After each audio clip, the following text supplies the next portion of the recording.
मेरा नाम विशाल है और इस समय मेरी उम्र 21 साल है। मैं यूपी के बनारस का रहने वाला हूँ। मैं बीए की पढ़ाई कर रहा हूँ। मेरे घर में मैं और मेरी सौतेली माँ रहती हैं। मेरी माँ एक टीचर है। पिताजी का एक कार एक्सीडेंट में 3 साल पहले स्वर्गवास हो गया था। तब से मेरी माँ बहुत अकेली रहने लगी थी। अब मैं आपको अपनी माँ के बारे में बताता हूँ। मेरी माँ दिखने में काफी सुंदर है। रंग बहुत गोरा है। ये बात लगभग 2 महीने पहले की है, जब मेरी माँ स्कूल से हमेशा टाइम पर आ जाती थी, लेकिन काफी दिनों से वो देर से आने लगी। एक और बात मैंने जो माँ के बर्ताव में नोट की थी वे ये कि वो अब काफी खुश रहने लगी थी। एक दिन माँ रात को 11 बजे आई। मैंने पूछा, माँ आज बहुत ज्यादा लेट हो गई। उन्होंने कहा, बेटा आज थोड़ा जरूरी काम था, लेकिन उनके चाल ढाल देखकर अब पता नहीं क्यों अब मुझे माँ के ऊपर शक होने लगा था। उस दिन के बाद से मैंने माँ की हर हरकत पर नजर रखना शुरू कर दिया। एक दिन मैं बाइक से माँ के स्कूल गया और बाहर छिपकर खड़ा होकर उसकी जासूसी कर रहा था। मैंने देखा कि एक गाड़ी जो कुछ देर पहले ही आकर रुकी थी, माँ उसमें बैठकर चली गई। फिर मैंने माँ का पीछा किया। कुछ दूर जाने के बाद वो कार एक बिल्डिंग के पास जाकर रुकी। उसमें से एक आदमी उतरा और माँ भी उतरी। वो दोनों साथ में कहीं जाने लगे। मैं छुप छुप कर उनके पीछे चलता रहा। वो लोग एक फ्लैट पर पहुंच गए। मैं अब उनके काफी करीब था और अंदर से आने वाली बातें भी मुझे सुनाई दे रही थी। वो आदमी कह रहा था, यार उस दिन काफी आनंद आया। मेरी माँ बोली, लेकिन तेरे अकेले में वो बात नहीं रही। अब मुझे एक बलवान व्यक्ति चाहिए। तो वह आदमी बोला, मेरा एक दोस्त है, अगर तुम कहो तो उसे बुलाऊं। माँ बोली, ठीक है, कल बुला लेना। मेरा बेटा कल घर में नहीं रहेगा, उसका एग्जाम है। मैं, तुम और तेरा दोस्त ही होंगे और आ जाना। उसके बाद उस आदमी ने वो सब किया और माँ उसका साथ देती रही। कुछ देर के बाद माँ ने कहा, चल अब बहुत हो गया, मुझे देर हो रही है, कल टाइम से आ जाना। उसके बाद वो दोनों बाहर आने लगे और मैं साइड में छुप गया।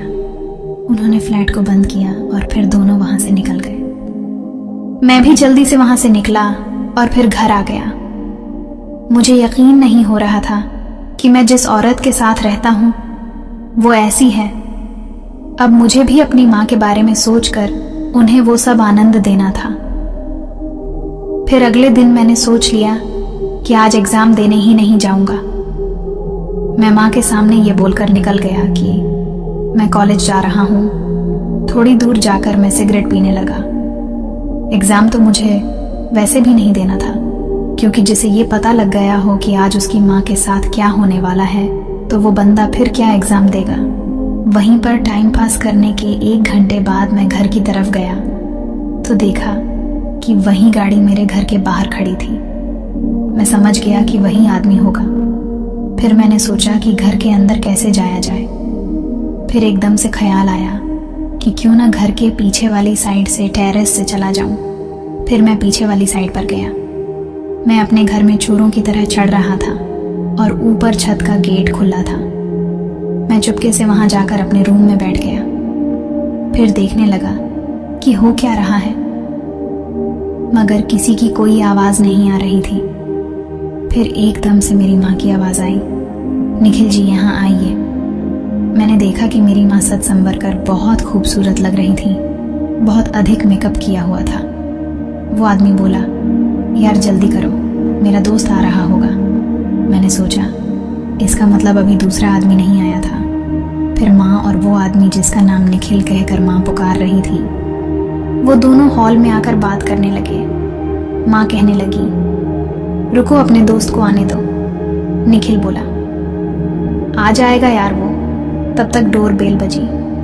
मैंने देखा कि एक हट्टा कट्टा आदमी बाहर खड़ा है। निखिल ने उसको अंदर बुलाया। फिर दोनों आकर हॉल में बैठ गए। मेरी माँ दोनों के लिए कुछ लेने किचन में चली गई। तब उस नए आदमी ने कहा, यार ये तो बहुत सुंदर है। तब तक माँ आ गई और दोनों को कोल्ड ड्रिंक्स देने लगी। तभी मैंने देखा कि वो आदमी माँ को देखने लगा। लगभग 2-3 घंटे तक चलने वाले मैच के बाद तीनों लोग एकदम थक गए थे, लेकिन मुझे अपनी माँ को दाद देनी पड़ेगी, जो कि इस उम्र में भी इतना ज़बरदस्त। कुछ देर बाद वो तीनों बाहर आए, फिर वो हॉल में आकर बैठ गए। कुछ देर उन्होंने आपस में बातें की और फिर वो दोनों चले गए।